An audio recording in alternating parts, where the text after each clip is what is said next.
Alright, back with chapter 19. It says this: Job rebukes David.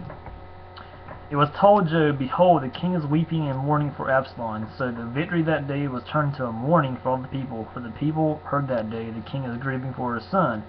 People stole into the city that day as people still in who are... I'm going to read that again.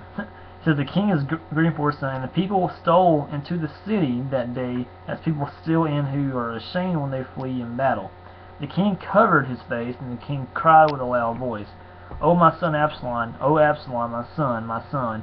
And Job came to the house to the king and said, "You have today covered with shame the faces of all your servants who have this day saved your life and the lives of your sons and your daughters, and the lives of your wives and your concubines who are also wives, because you love those who hate you and hate those who love you. For you have made it clear today that commanders and servants are nothing to you. For today I know that if Absalom were alive and all of us were dead today, then you will be pleased. Now therefore arise, go out and speak kindly to your servants, for I swear by the Lord, if you do not go, not a man will stay with you in this night, and this will be worse for you than all the evil that has come upon you from your mouth until now." And the king arose and took his seat in the gate, and the people were all told, "Behold, the king is sitting in the gate." And all the people came before the king. David returns to Jerusalem. Now Israel had fled every man to his own home, and all the people were arguing throughout all the tribes of Israel, saying, "The king delivered us from the hand of our enemies, and saved us from the hand of the Philistines," which is Gaza, of course, "and now he has fled out of the land from Absalom. But Absalom, whom we anointed over us, is dead in battle. Now therefore why do you say nothing about bringing the king back?" And King David sent the message to Zadok and Abiathar the priest, "Say to the elders of Judah, why should you be the last to bring the king back to his house, when the word of all Israel has come to the king? You are my brothers, you are my bone and my flesh. Why then should you be the last to bring back the king, and say to Amasa, are you not my bone and my flesh? And God do so to me, and more also, if you are not commander of my army from now on in place of Job." And he swayed the heart of all the men of Judah as one man, so that they sent word to the king, "Return both you and all your servants." So the king came back to Jordan, and Judah came to Gilgal to meet the king and to bring the king over the Jordan. David pardons his enemies, and Shimei, the son of Gera, the Benjaminite, and Barum hurried to come down with the men of Judah to meet King David. And with them were 1,000 men from Benjamin, and Ziba, the servant of the house of Saul, with his 15 sons and his 20 servants, rushed down the Jordan before the king. And they crossed the ford to bring over the king's household and do his pleasure. And Shemaiah, the son of Gera, fell down before the king. He was about to cross the Jordan, and said to the king, "Let not my lord hold me guilty. Remember how your servant did wrong on the day my lord the king left Jerusalem. Do not let the king take it to heart, for your servant knows that I have sinned. Therefore, behold, I have come this day, the first of all the house of Joseph, to come down to meet my lord the king." Abishai, the son of Zeruiah, answered, "Shall not Shemaiah be put to death for this, because he cursed the Lord's anointed?" But David said, "What have I to do with you, you sons of Zeruiah, that you should do this day be as an adversary to me? Shall anyone be put to death in Israel this day? For do I not know that I am this day king over Israel?" And the king said to Shemaiah, "You shall not die." And the king gave him his oath. And Meshabeth, the son of Saul, came down to meet the king. He had neither taken care of his feet, nor trimmed his beard, nor washed his clothes from the day the king departed until the day he came back in safety. And when he came to Jerusalem to meet the king said to him, "Why did you not go with me, Meshabeth?"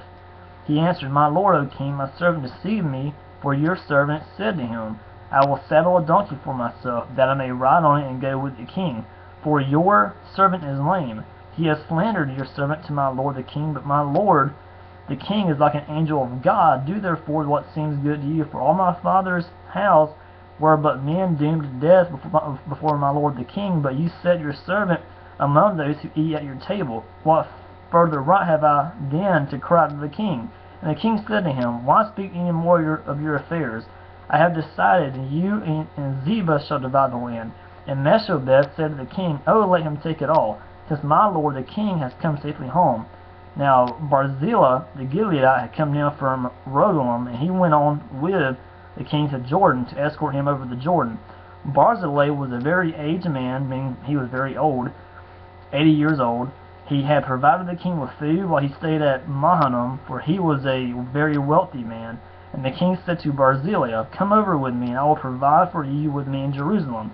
But Barzillai said to the king, "How many years have I still to live, that shall I go up with the king to Jerusalem? I am this day 80 years old. Can I discern what is pleasant and what is not? Can your servant taste what he eats or what he drinks? Can I still listen to the voice of singing men and singing women? Why then should your servant be an added burden to my lord the king? Your servant will go a little way over the Jordan with the king. Why should the king repay me with such a reward? Please let your servant return, that I may die in my own city near the grave of my father and my mother. But here's your servant Chihim. Let him go over with my lord the king, and do for him whatever seems good to you." And the king answered, Chihim shall go over with me, and I will do for him whatever seems good to you. And all that you desire of me I will do for you. And all people went over the Jordan, and the king went over, and the king kissed Barzillai on the cheek, of course, and blessed him. And he returned to his own home. The king went on to Gilgal, and Chihim went on with him. All the people of Judah and also half the people of Israel brought the king on his way. And all the men of Israel came to the king and said to him, "Why have our brothers the men of Judah stolen you away and brought the king and his household over the Jordan, all David's men with him?" All the men of Judah answered the men of Israel, "Because the king is our close relative. Why then are you angry over the matter? Have we eaten at all at the king's expense, or has he given us any gift?" And the men of Israel answered the men of Judah, "We have 10 shares in the king, and in David also we have more than you. Why then did you despise us? Were we not the first to speak of bringing back our king?" But the words of the men of Judah were fiercer than the words of the men of Israel. So, of course, chapter 19 also about Joab rebukes David, saying, of course, we know that Absalom's dead, but you need to go out and pay homage to the servants, to your army, and then David did that, and then David returned to Jerusalem to, of course, pardon his enemies. So that's chapter 19, and we're back here with chapter 20 here in a minute.